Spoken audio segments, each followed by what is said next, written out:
All right, good morning, everybody. Thanks for starting your day with me. We're going to talk today about the Microsoft device experience for macOS, along with our friend Clippy that I poorly edited in there. And he's kind of going to be our user through this process. And we're going to talk about why it's important to understand how to deploy these devices in the enterprise and how the end user can get the best experience, because that's kind of what device choice is all about. So real quick, we're going to go through just a little bit of history, just some fun facts on Microsoft Office and the Mac. Then we're going to go into the building blocks that make up how we actually deploy that to the end users. We're going to talk about the desktop apps themselves, the single sign-on extension and how that plays into those desktop apps, as well as the browser sessions. And then we'll kind of wrap up with some conditional access and layering that on, as that is kind of the new requirement that many organizations and enterprises are requiring for these devices in the workplace, and we'll have some question and answer. So a brief little history of Office and the Mac. Almost 26 years ago, 25 years and 11 months ago, you might remember it, maybe you read about it, Microsoft invested some money in Apple. It's probably the reason we're all sitting in this room today. It may or may not have saved them, it's open to judgment. But the thing that's important to remember about that is that Office actually, I say it came back to the Mac then, because it actually existed on the Mac before that point. Office 98 is the one that we think about, but back in the day, before Windows even had it, the Mac had Office. So it's not that it's something that is this foreign concept. It's been here for a long time, going back to the 80s. So it's important to remember that, and maybe remind possibly your Windows counterparts or different people in your organization that it's a normal thing for them to have it. It's become a lot more normal in the last few decades as Microsoft has really made their push since Office 2011, 2016, but there's something to keep in mind. So we have our user, Mr. Clippy here, and he's at his organization, and he has to pick what road he's going to go down. Does he want to get a Windows device that the organization has all the different things deployed to it, or does he want to get a Mac device? Maybe the organization is doing these things, maybe they're not. How do we enable that choice and allow for that device to have that same experience from the Windows machine to the Mac machine? So what are the building blocks that make that up? Well, Clippy's a little dismayed initially. There's multiple things that go into it. There's the desktop apps, the single sign-on, how your browser is going to work, what's your conditional access policy going to be if your organization requires it. But first, let's focus in on the desktop apps. We're going to figure out we need to obtain them, which maybe that's something that your purchasing department does for you. Maybe you have to buy that yourself. You're going to have to install those somehow. We'll go over a number of different ways. We're going to talk about how we're going to manage those then, and how we're going to keep those applications up to date. Real quick, it is still possible to buy Office 2021 if you want, where you'd have it serialized and installed, but we're going to be focusing today mostly on the M365 distribution method, as that is the common way that most people get these applications now. So you're going to have to obtain them. For those of you that maybe are new to this or that haven't been in the Mac space before, Paul Bowden from the Microsoft Office team at Microsoft maintains macadmins.software. If you learn nothing else or take away nothing else from today, just remember that URL. And this is all going to be in the slides that are available later as well, macadmins.software. It's a great repository of all the applications that are out there, as well as the different preferences and tools and release cycles and dates. Sidebar on that, there is a matrix if you're trying to understand the difference between some of the versions and volume licensing and subscription. It also lists all that out along with some preferences. So that's just where we're going to get that from. So we're going to install it, and we're going to have that package that we have. Now, as my 8th grade math teacher told me, there's many roads to grandma's house. It doesn't matter how we get there, as long as we get there. So throughout all of this, I'm going to keep this as vendor neutral as possible. There's going to be some things that are specific, but also just however you get the application on there, we don't care.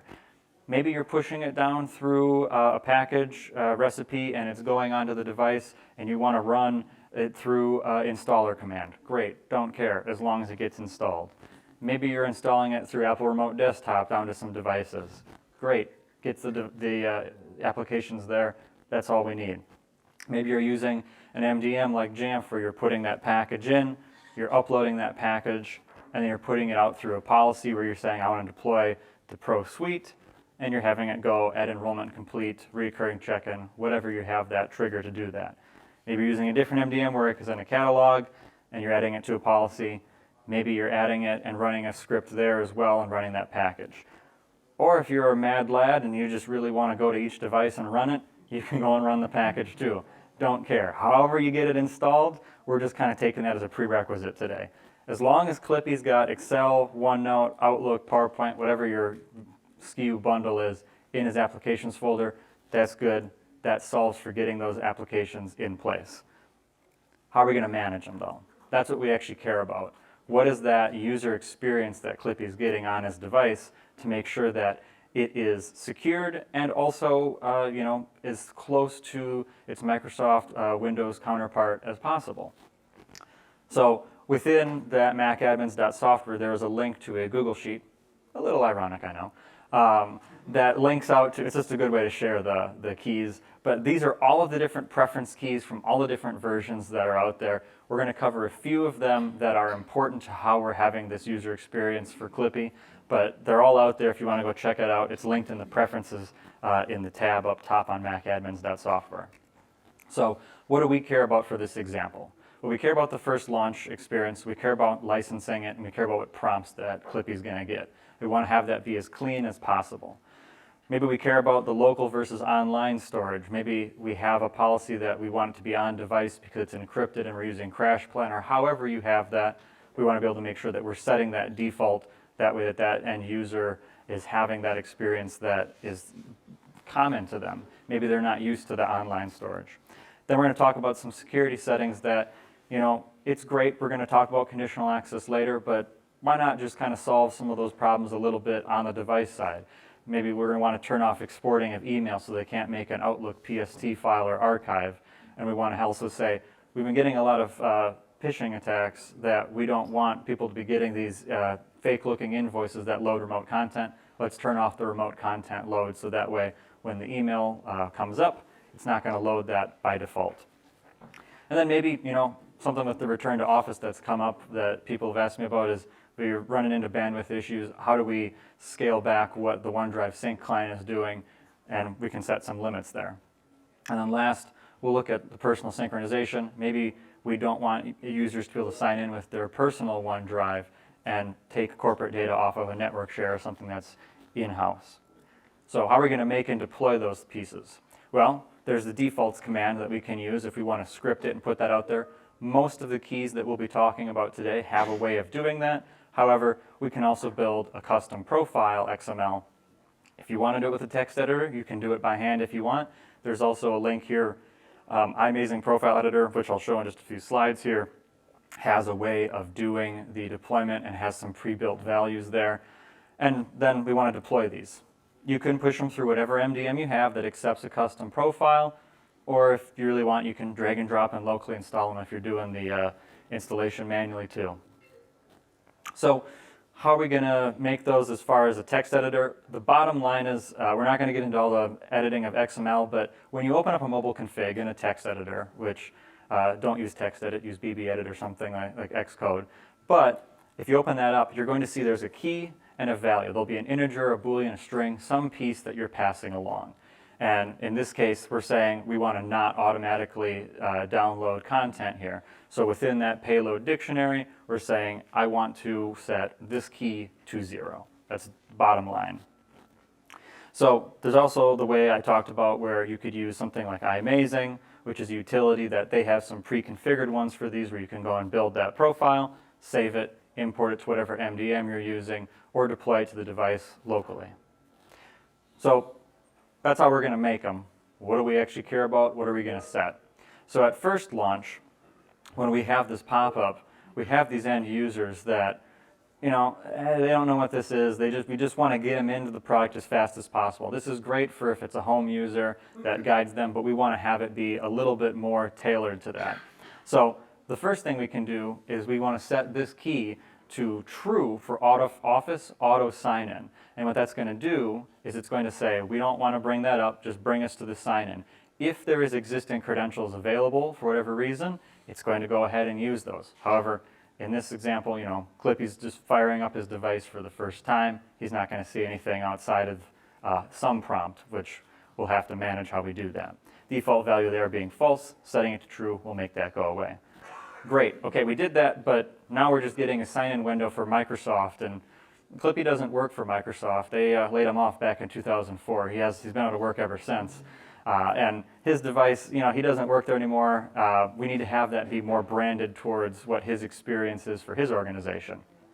His new job, he just got a new job, we'll go with that.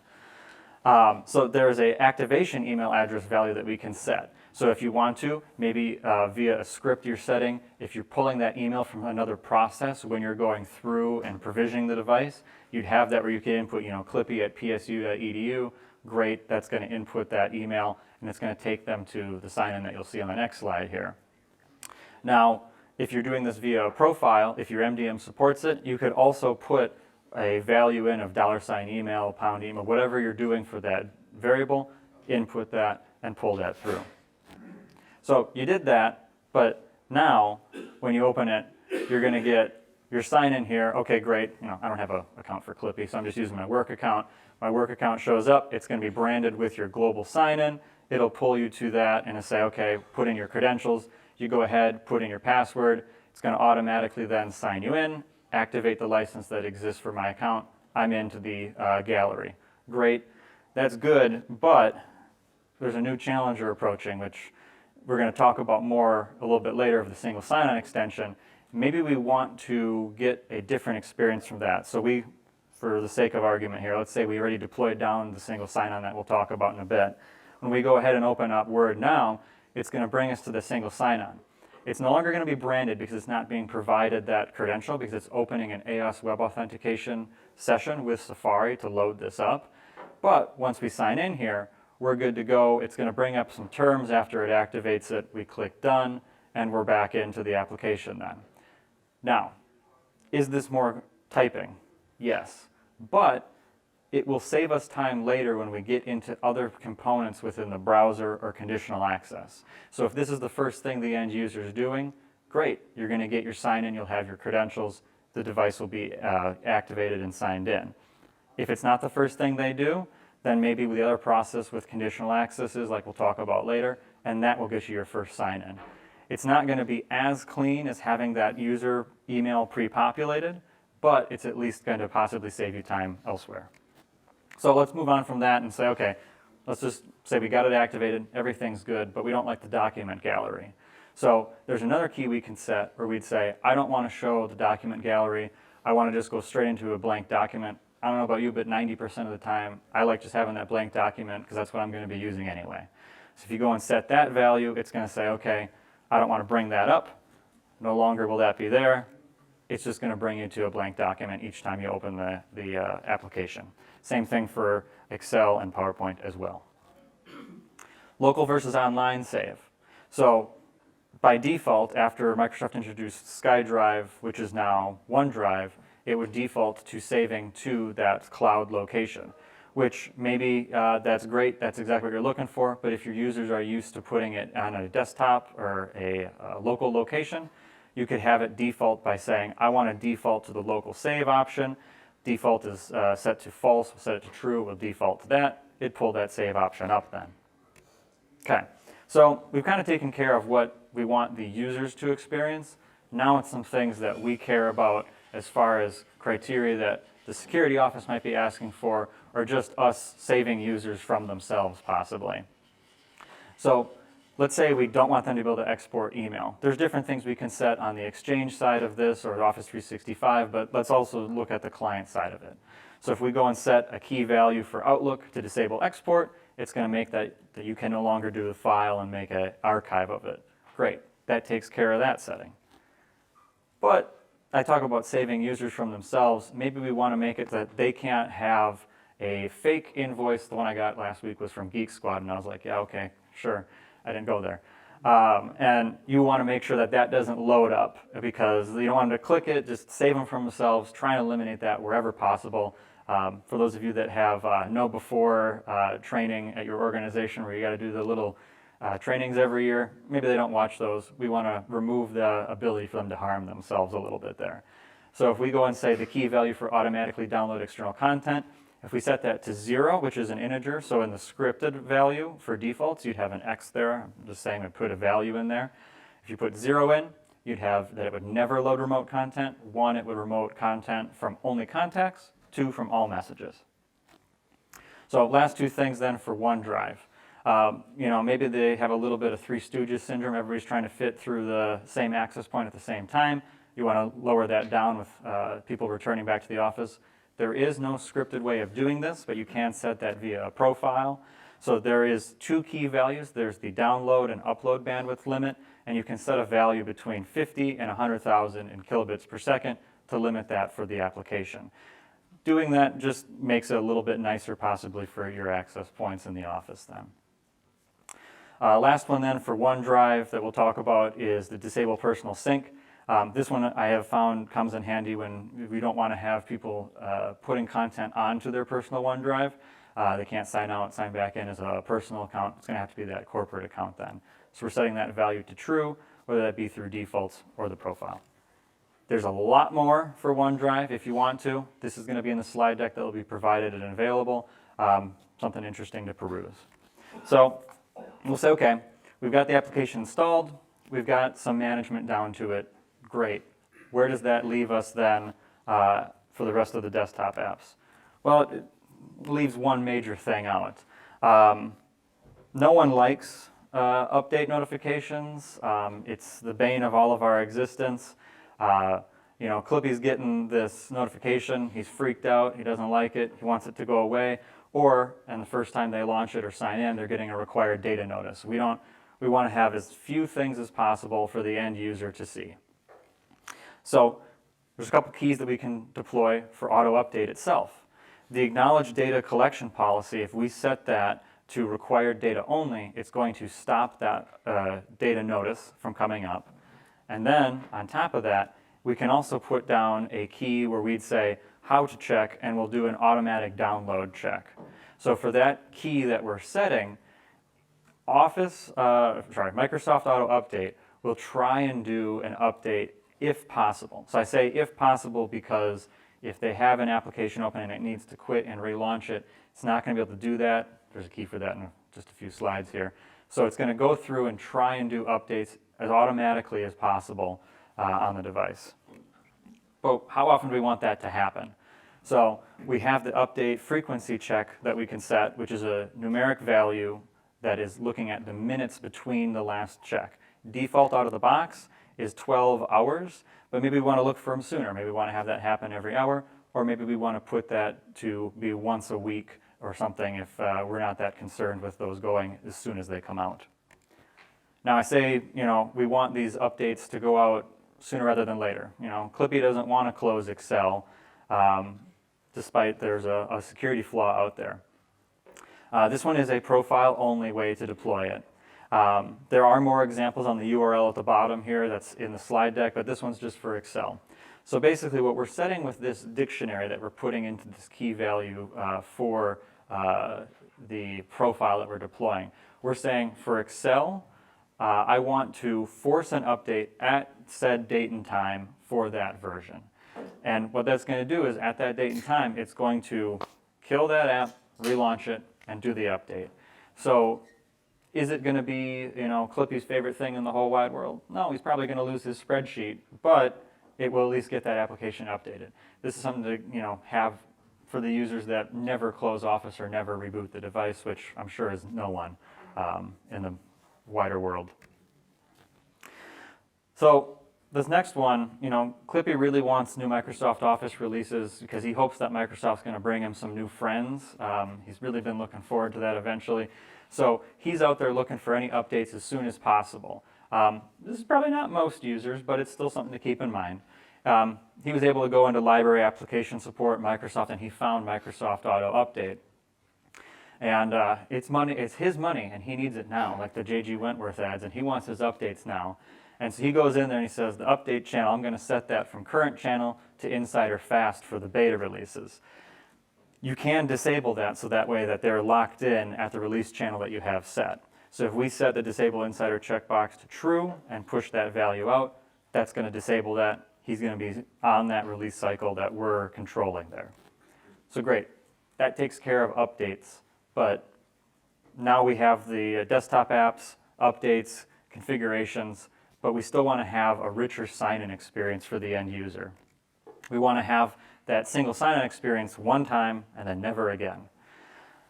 If you're not actively using it, URL here in the link, the single sign-on extension from Microsoft is available for iOS, iPadOS, and macOS. We're going to talk about macOS specifically. It is something that needs to be deployed via an MDM that the device is enrolled with. It can't be pushed out any other way. And what that's going to do is it's going to basically, when you go and launch any Office URL that's going to take you to login.microsoftonline.com, login.microsoftonline.us.cn.de, there's a bunch of different redirect URLs you put into that, and you're saying, if I hit this URL, take me to that single sign-on. And if you've already done it, great. It's going to use that saved session within the OS and sign you in automatically.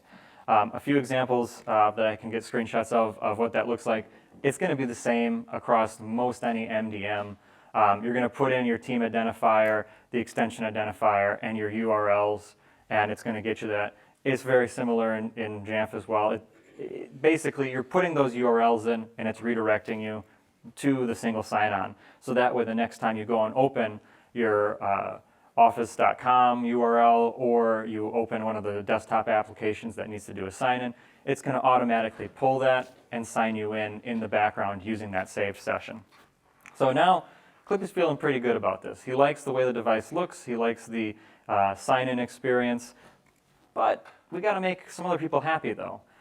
It's not just Clippy we need to make happy. Maybe you have a security officer or compliance that you need to meet for legislation, not registration. We're going to talk about registration. And you need to make sure that those devices are registered and enrolled and conditional access approved to get into the content.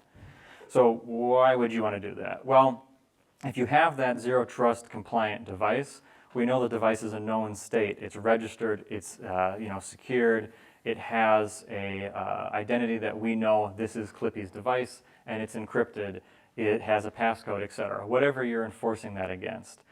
That state is then sent to Azure Active Directory, and Azure Active Directory knows what state that device is in. Of a yes or no, it's compliant. Like I said, maybe it's required by regulation or security policy, but the bottom line is it's going to give us more control just outside of this is Clippy's device that we know from him signing in. We have the global and geographic sign-in rules that come with that we'll talk about in the conditional access policy. How can we look at that sign-in and know, is this safe or not? Was there impossible travel that took place? It also gives us some session controls where we can say, hey, once a week, we need Clippy to sign back in with MFA. That way we know that the device is still in his hands. The way that Microsoft kind of illustrates it on their side is you have these different signals coming in. You've got your user and their location, you've got the device state that it's in, what application they're signing into, and then it's also calculating some things based off of that for the real-time risk of it. And then it's making those calculations, what it needs to ask for, doesn't need to refresh the session, and then it will allow you the access to M365. That's great, but how do you get it on your Macs? So you could use Intune as an MDM, the workplace join, which is the actual certificate that's put down as part of that registration and enrollment via Intune as an MDM, is the certificate that's provided that you'll see in a couple slides. And that certificate is the piece that says this is Clippy's device. And then obviously because Intune is the MDM, it knows about the state of that device. If you're not using Intune as an MDM, there are a few other ways that you can do that. The Partner Compliance Management API was launched in beta in early July 2020, and it's been being added to since then. Any MDM vendor that is in the partner program can integrate with that. So Jamf, Adigy, VMware, etc., there's a number of them that are in there. Check to see if your MDM vendor's in there. What they're doing is they're basically having an API endpoint that they're submitting inventory information about that device. You'll see an example in just a few slides here. And what we're sending is a yes or no flag. We're saying this is the device name, this is the user, and that OS that they're on, this is what we know about the device. Yes or no, they are compliant. Because the MDM itself is doing that calculation of how it's compliant or not. Microsoft doesn't care. As long as you give them a yes or no, they're going to take that as gospel and run with it. So this is allowing us to have that conditional access policy and format with other MDM profiles installed. Because obviously, the whole reason this partner compliance management came about is because you can't have two MDM profiles on one device. You can't have it enrolled in Intune and another MDM. So this allows for a little bit of a hybridization of that. A sidebar, there is partner device management that came out in 2017. It's different than partner compliance management. That is a Jamf-only one that has existed for a while. It's a little bit different. That's not looking for a yes or no flag. It's actually looking at 11 different pieces of information about that device in a JSON file that's submitted. It is going away though. That API will eventually be deprecated. As of Jamf Pro 10.48, they put out a way to migrate off of that. I'm actually kind of curious, show of hands, who here is on the old partner device management API integration? No one. Okay, good, because you don't have to migrate then. Because there's a migration process that pulls the device record in and then moves them over to the new device record and submits that. So conditional access is taking that certificate that we're getting from the enrollment that we're doing with Company Portal, and then whatever your MDM is, Adigi, Jamf, VMware, don't care. Great Value Butter MDM, just whatever MDM has partnered with it, it's putting down the MDM profiles, it's making sure the device stays compliant, and it's basically keeping track of that and sending it to Microsoft. How is it doing that though? When you set up the integration, there's an enterprise application that you create, and that enterprise application is what's synchronizing between the MDM and Microsoft. The only communication that takes place between the client itself and Microsoft is what I'm about to show on the next few slides, is the registration process. It does not have anything that it's sending other than that registration, and then obviously when it signs in, but that sign-in is just the same as any other sign-in, it's just providing that certificate then. So if you're running into any issues where it's not staying compliant or it's changing its state, the place to look for that is actually going to be in that configuration between your MDM and that Microsoft enterprise application and what data is being sent back and forth. When you go through and set that up, you're granting an admin consent experience. You're saying that any information that you send about this device is valid, it's true, and that this application has the rights to update that for those device records that are created. So the device records that are created are made from Company Portal, not this integration. We're just updating them from that partner integration when that data is being submitted. A little bit of a best practice that I found in configuring this with a couple different vendors is make sure that if you don't have global domain access or application administrator access within Azure, that you schedule some time ahead with the Azure team, if you have a specific team for that, just to make sure that you have the right people in the room, the right credentials. Those credentials could be temporary. They don't need to exist after this connection has been initiated. It's just that it's looking for, when this is created, do you have the rights to grant that? Great, okay, from here on out, that will live within this enterprise application and remain valid. So what does the end user see?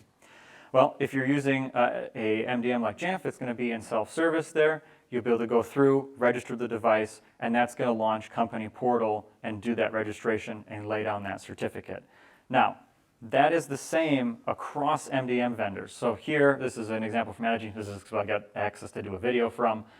As soon as you click that registration, everything after that point is pretty much the same across the board for any of these vendors because it has to do this workplace join. There's no way to automate it. It has to physically happen. The good news is because Clippy had signed in with single sign-on extension because Word was the first thing he had opened, then the device is automatically going to sign in when you go and do this because it's going to use that single sign-on extension. So again, I'm going and clicking on that button. Once Company Portal launches, it's seeing, well, the single sign-on extension is here. I've already signed in at one point. I have those credentials. Reuse those credentials. All I need to tell Company Portal is that, in fact, yes, I want to use those credentials for that registration by clicking on the credentials there and saying continue. Great, it's going to use that single sign-in that's already cached. Maybe this is the first thing that you do when the device comes online as part of your orientation with new users. That way they're compliant from the start. Maybe it's Word. Either way, whichever one you're doing first, the next one's going to be that much easier and not require any sign-in or prompt because you'll have already signed in. So what is Company Portal laying down when you go through and do that?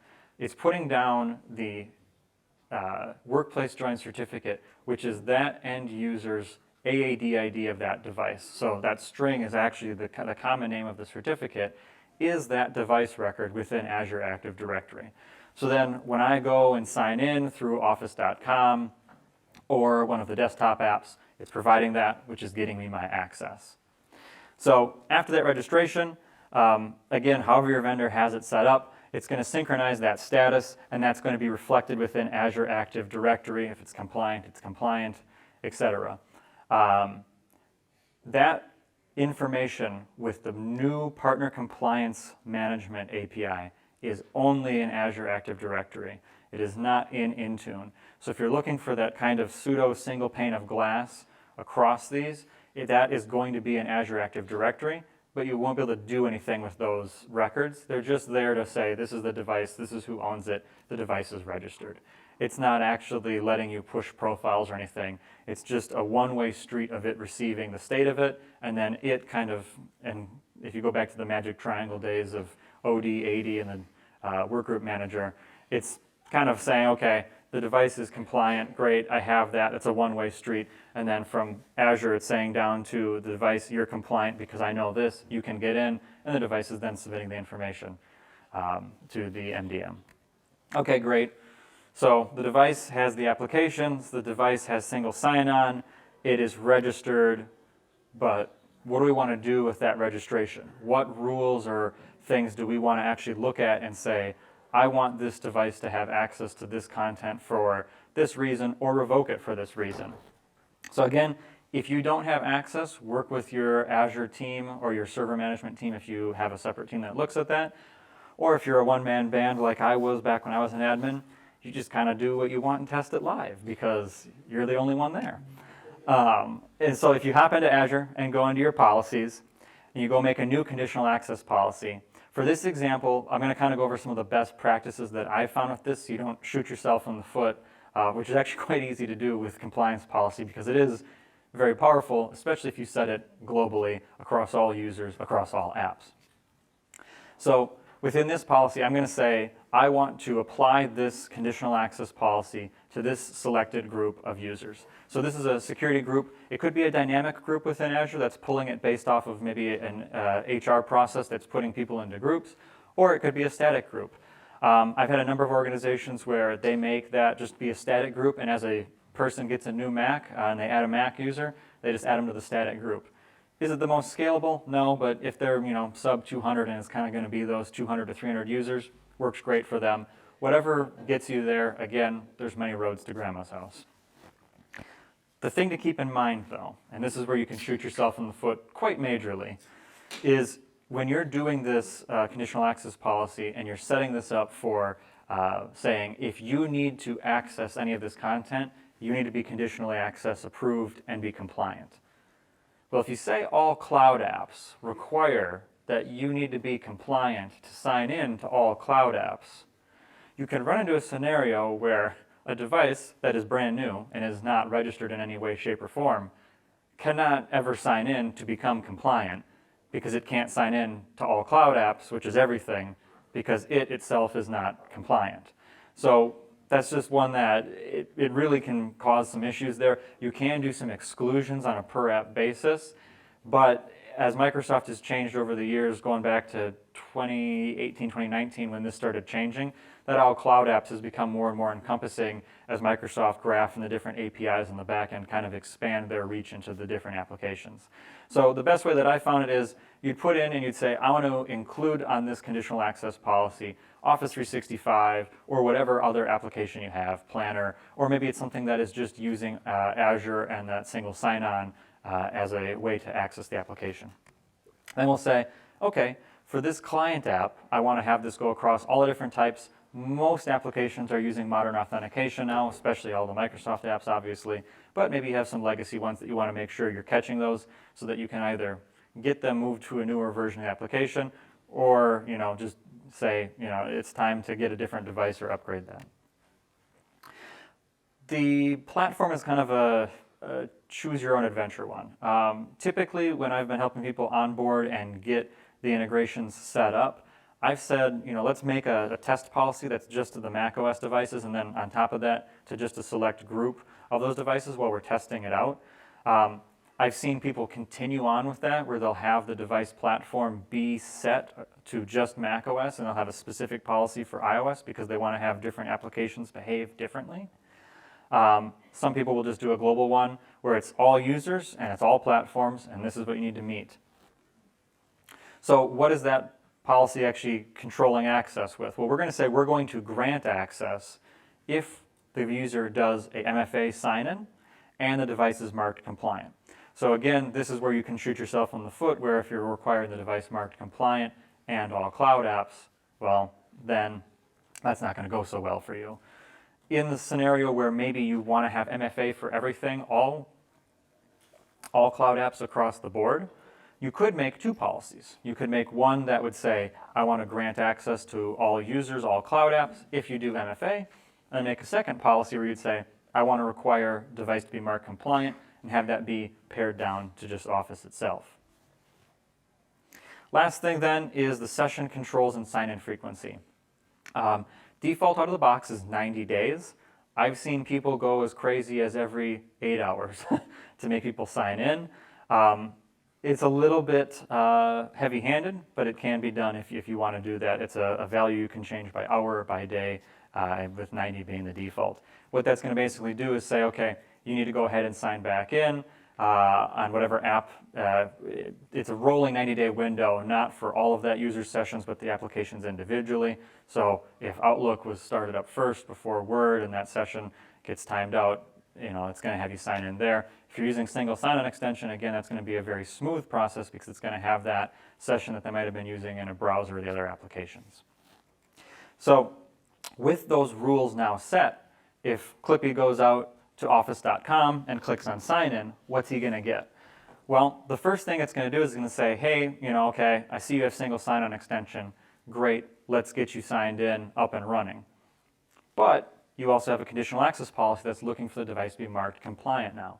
So what's going to happen is login.microsoftonline.com is going to say, what's your device ID? I need to know that to know who you are and what state your device is in. So for the very first authentication within the browser there, it's going to say, please provide your certificate. You'll go ahead and click on continue, and you need to click on always allow. This is the one thing that I really wish there was a different way to automate it or change how the certificate is created within Company Portal, but there is not today. I don't think there will be in the future, just based off how the access control list is made from when Microsoft creates that certificate with Company Portal. But if the user doesn't click always allow, it's going to ask them every time, and the default value is allow. So if they just click return or click the one that's blue and lit up, it's going to keep asking them. So if you do get questions about that from users, sometimes it's just that they're not clicking always allow on that, which is not providing that identity when they go and do their sign-in. So let's say that user is not compliant though. What are they going to get? Well, in my case here, using my corporate account, it's going to bring me to the login.microsoftonline.com with the branding from my corporate page and say, well, my organization requires that I have more things set to get access to this. If I click continue, whether that be with Intune or any of the partner compliance management API MDMs, it's going to take me to a remediation process. Within Intune, it's going to bring you to Company Portal and show you that your device is non-compliant and offer you options to remediate that or make it compliant. That might include pushing down profiles or, in some cases, with some of the MDMs, running some scripts that you could automate to show the end user, hey, you have these things to run. In the scenario of the partner compliance management, when you click on continue there's a URL that they're passing. Some of the MDM vendors have options for providing a custom URL, so you can maybe give them a KB article that would explain to them what's going on, so that maybe you can stem that off before a help desk call or ticket gets created. Some of them don't. It's just a kind of check with your vendor, see what that is set up to do. But let's say maybe you want to troubleshoot that and understand, well, why is that device not signing in? Well, here, if I click on the more details of that Azure sign-in, it's saying that my device is here, it's managed, it's enrolled, great. It's just that my device is not compliant. You say, well, that sounds really easy, like it just magically works and signs you in, and if you're not compliant, it makes you compliant. That's not always the case. Sometimes you'll get a scenario where you'll go and say, I want to go ahead and sign in, but my device is unregistered. And you think, well, hold on, my device is registered. What's going on? Why isn't that being passed along? The thing that I found the most helpful in that is if you go and look at the Azure AD sign-in logs, again, if you don't have access, work with your systems admin team that manages Azure, get access to that and filter it down based off your user and the time that you were testing. The thing that can be the most helpful with that is in the activity details of those sign-ins, you can actually drill down and see what conditional access policies were enforced, where the authentication failed, and better understand what was being passed along. So in this example here, this is different than the previous screenshot. On my sign-in, on my device info, a Azure ID was passed along. In that previous screenshot, maybe it's that that certificate was deleted. If the login keychain was reset, then that certificate is no longer there to be provided and is present with that sign-in. So a bunch of different things can happen with that. It's really on a case-by-case basis, but the best place to start is find out what that more details is and have those sign-in logs to look at and understand where is the device at in that process.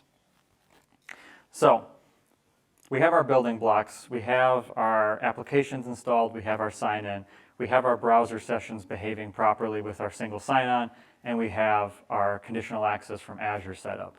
So the device now is in a managed state that we can control how that user experience functions, and we can also control when and when they can't access that content. So for all intents and purposes, Clippy's happy. He has a device, it's enrolled, it's registered, he can get his content, he can use his 22-year-old iMac to get into his content, and he's happy. With that, I want to open it up to any questions that people have or things about their workflows that they want to talk about. I'm going to throw the box here.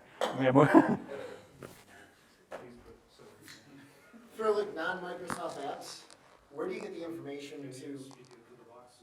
Oh, it's the microphone? Yes. Oh, is this better? Yeah. Okay. When from like non-Microsoft apps, where do you get the information to put into the the extension? So there is a bundle identifier. Let me see if it's in my screenshot here. If not, I can do it live. But basically, no, it's not on my screenshot. I'll just pull it up live here. So in that profile that you're making, there is a, let's go dev.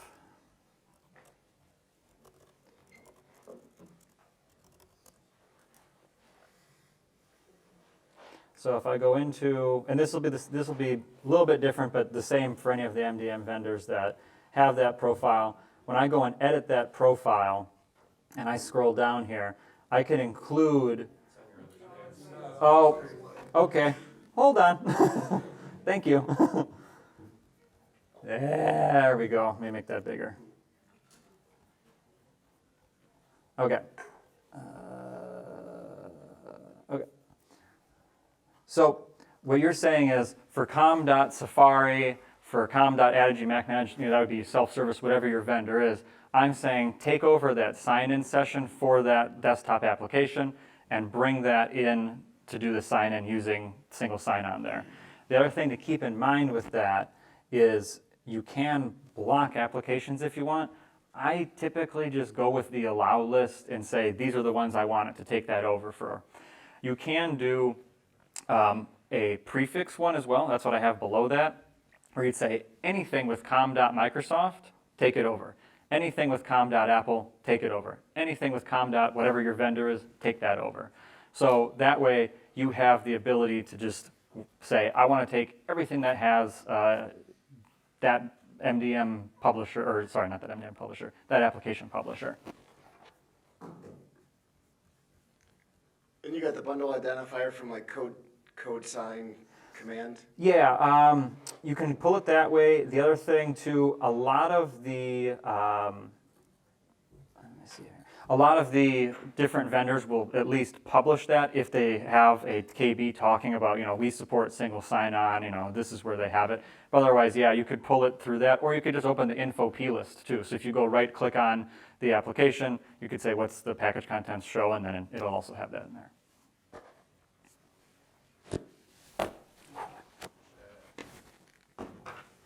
So do the changes that you talked about today, like I'm in K-12, so we have a lot of lab environments, right? So if it registers to one user, does that token change like as new users log in, or is this like a one-to-one workflow? So you're talking about like the registration for compliance? I'm about to ruin your day. Yeah. I knew it. That's why I had to ask. Yeah. So that's a conversation I've been having with Microsoft since my previous job in 2017. There isn't a shared device setup for that yet, but through persistence, that is slowly becoming something that I think will be an option eventually. Microsoft actually, just at Mac Admins UK back in May, they presented what's coming for Intune in the second half of this year, and shared devices is becoming more of something that they're supporting within Intune itself. And obviously, if they do that within Company Portal for it, you could have multiple registrations. The issue with that, tying that to that one user where you have those labs, whatever user has done the registration last will become that compliant user for that device. Okay. Yeah, it's gotten a lot better than it was back in the early days of that first API that thankfully no one in this room is using, where it would then, if you went back into that other user and re-register, it would make a duplicate account for that, so you just wind up having Multiple accounts of that same. and then you'd hit 5, and after 5 you can't make any more. So it is kind of usable now. There are a few ways that you could script the removal on the device. I did not include it because the script actually doesn't fully work because there's different local items that they set down that you can't remove. But I'll add a slide at the very end with a link to that if you want to check it out. Okay. But the problem there is that's only removing the local components. It doesn't remove the Azure record. Right, of course.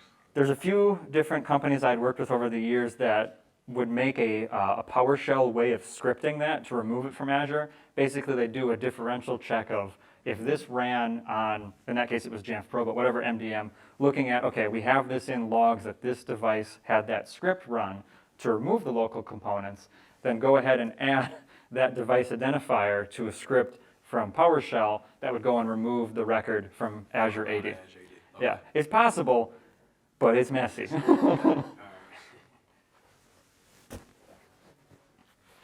Oh boy, no. There you go. Yeah.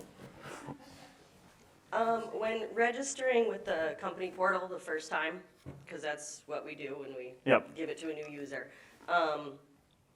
installing that certificate, Yep. clicking Always Trust, then we have to go back into Keychain because it doesn't actually honor the Always Trust. Is there a workaround? Is there a fix? Are we doing something wrong? Because it's every single user. Are they standard or admin users? Standard. So with an admin user, I've never seen it. Standard user, I've seen it sometimes. Are you using the old API or the new API? I don't know. I think the new one. Okay, Yeah. so it shouldn't be happening then. Cool.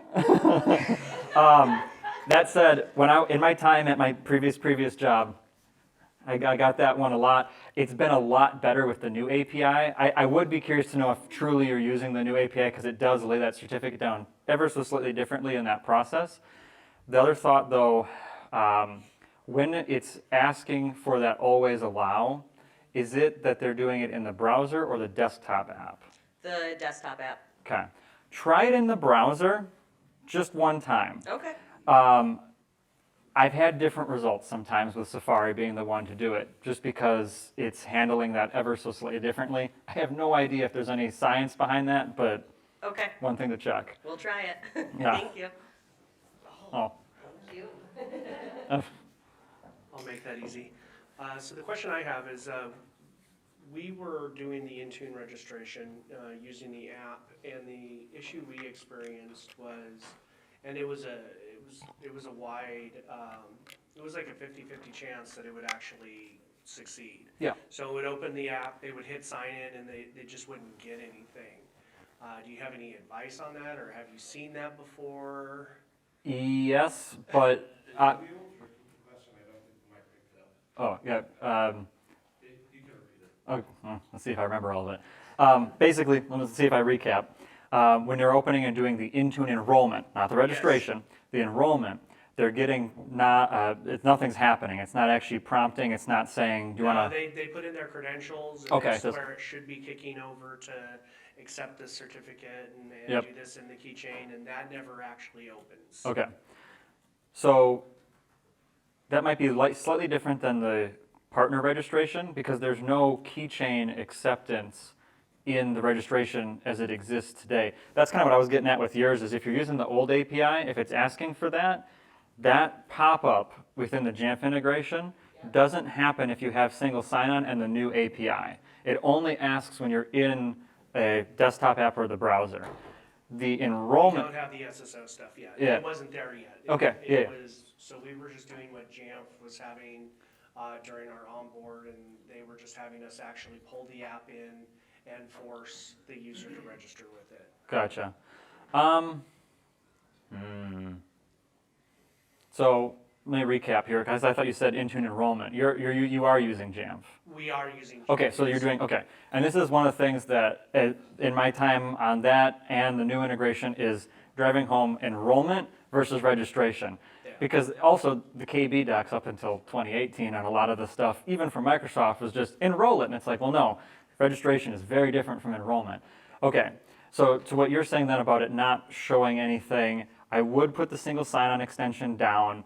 That's going to obviously, in theory, make it not show anything at all. And if you're using that newer API, that second sign-in where it's prompting for the keychain, that doesn't exist because the broker app is slightly different where it's going to look for that single sign-on.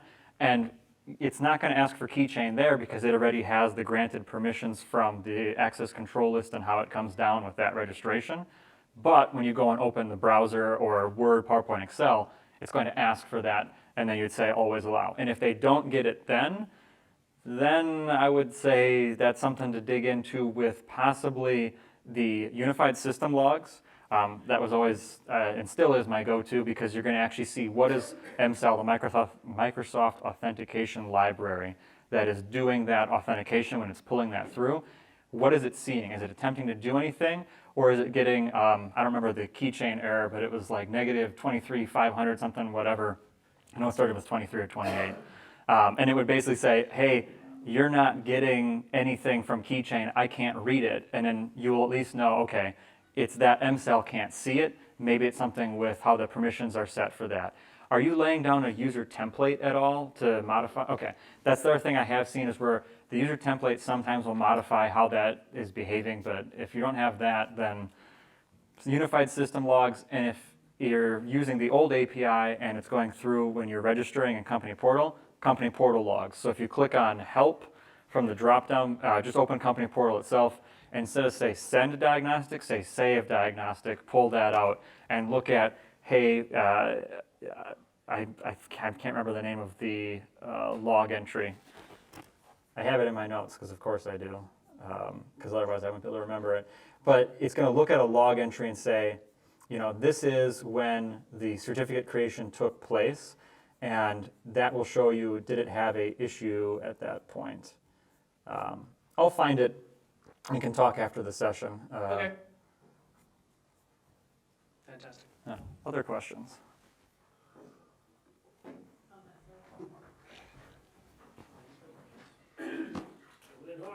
Oh. Thank God it shuts off or we'd all be deaf. I'm here. What's the certificate called again that she was talking about with the always allow? Yep, that's the Workplace Join Certificate, WPJ. That common name is, the common name of that certificate is the device identifier. So like when you're opening that in Safari, that certificate is that device's device ID it's providing. So it's saying, you know, this is Clippy's device and this is Clippy's Azure Active Directory ID for that device. So the removal script that I was talking about for your example, what it's looking at is it's going and saying, what is the common name for a certificate that is the organization type of MS organization access, and it's going and saying remove that based off that common name. So, And there's no way to automate that. nope.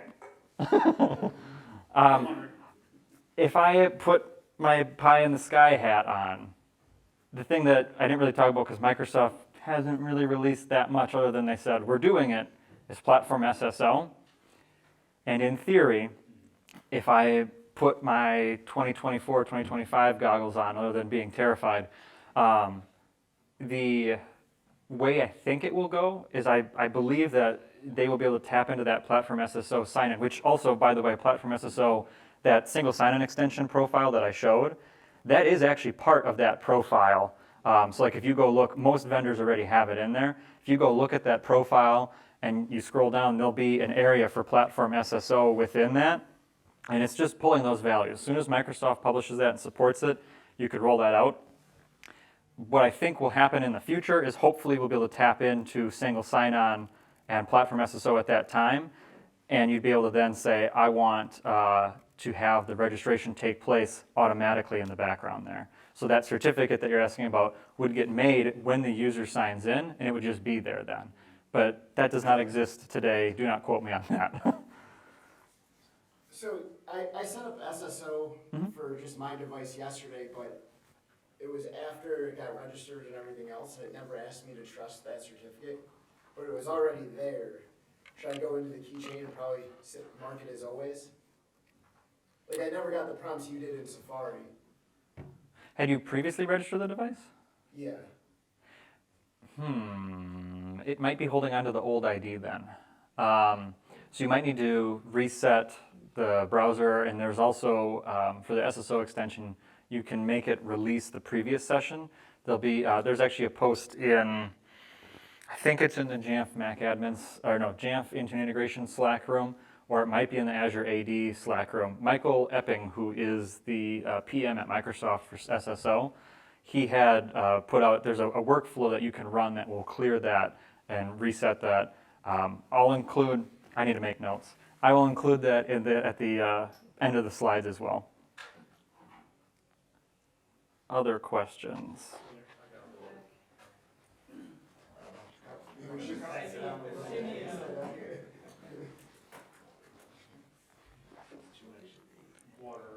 Hey, so sorry, I'll unpack this. I'm on Intune. All my devices are enrolled in Intune, and I'm already deploying Office via managed app.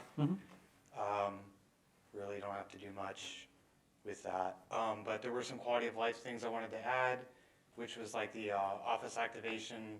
So I guess my question is, since I'm like binding these devices already with user affinity, is there like, can I just like extrapolate the UPN? Is there an easier way to do it than what we're doing here, since I'm already in that boat? Or should I use like the settings catalog, and I do see the settings for Office activation email, Yeah. days force update, and should I use a variable or UPN variable in there? How do I do that? What's Yeah, so the one within Intune, if you use the settings catalog, which is just basically deploying those same keys that I was showing when you're making it manually, Yeah, I'm looking at that. I would just use the UPN, Okay. just because commonly that's going to be your source of truth. Because It is, email you might have an alias or something that's put in there. I know I got burned in a lot of the scripting of like trying to automate some more of that process I was talking about with registration. Email ain't always email. Okay, so in that value box in settings catalog, I could use the UPN. Yeah, you should be. Yeah. Okay. Yeah. I was just making sure because it said string, but I didn't know if you were like constraints within string of what you could use. In No, because that is a global variable within Azure. Okay, Yeah. perfect. Okay. That's it. Other questions? And let me make sure. My things to add are the script, the public, the PRK remove, and then we'll look at the company portal logs. Let me make that.